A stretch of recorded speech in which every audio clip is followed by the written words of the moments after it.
Γιατί για πάντα υπάρχει ένας λόγος. Μπορούν να κάνουν άρματα ή να κάνουν επίδειξη στο αντίθετο φύλλο. Όταν έχει έρθει η ώρα για ζευγάρωμα, θέλουν να κάνουν επίδειξη. Για να διώξουν τα παράσιτα από το σώμα τους, βοηθάει πάρα πολύ. Να εντοπίσουν τη λία τους, απόσταση, να επικοινωνήσουν με τα υπόλοιπα, να κάνουν άρματα, βγάζουν και πολλούς ήχους και όταν εντοπίσουν τη λία τους. Αλλά και ένας βασικός λόγος που κάνουν άρματα είναι το παιχνίδι. Οπότε θα σας αφήσω τώρα για να απολαύσετε μερικά από αυτά τα άρματα.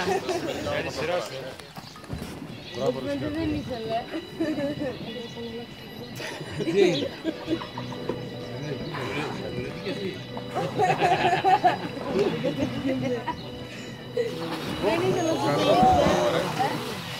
Τα άρματα κοίταζε τώρα, δεν τα ξανακάνε. Κοίταζε.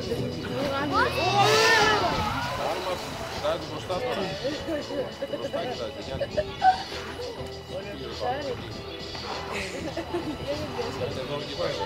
Κοιτάω ρε!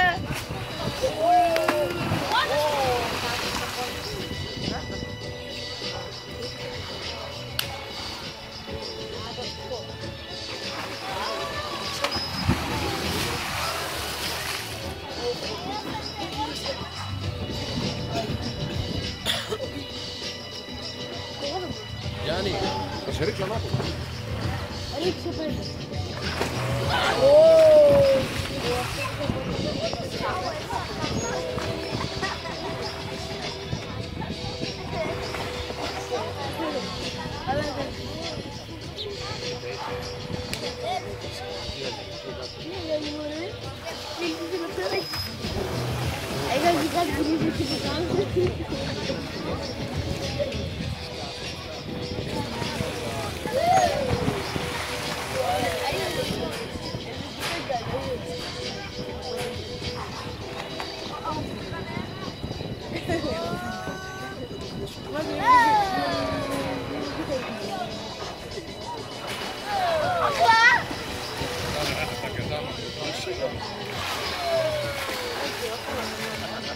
Γιάννη, να πας να κατεβαίνεις το τέρια.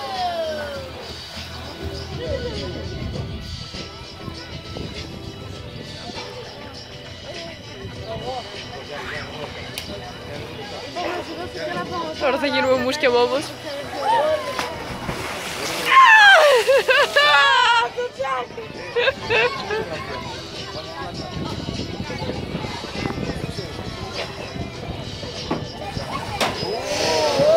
Αυτή μάλλον είναι μεγάλη,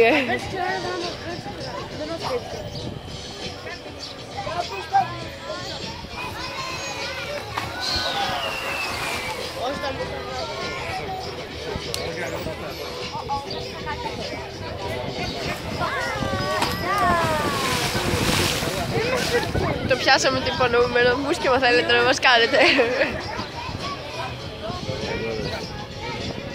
Να ρίξουμε από κοντά αυτά τα υπέροχα θαλάσσια πλαστικά. Να ρίξουμε μια τελευταία ματιά. Γεια σου! Από κοντά. Την Πρέμα και τη Λέιλα. Και έχει έρθει το τέλος του προγράμματος μας. Πριν όμως φύγετε κι εσείς να σηκώσετε όλο το δεξί χέρι.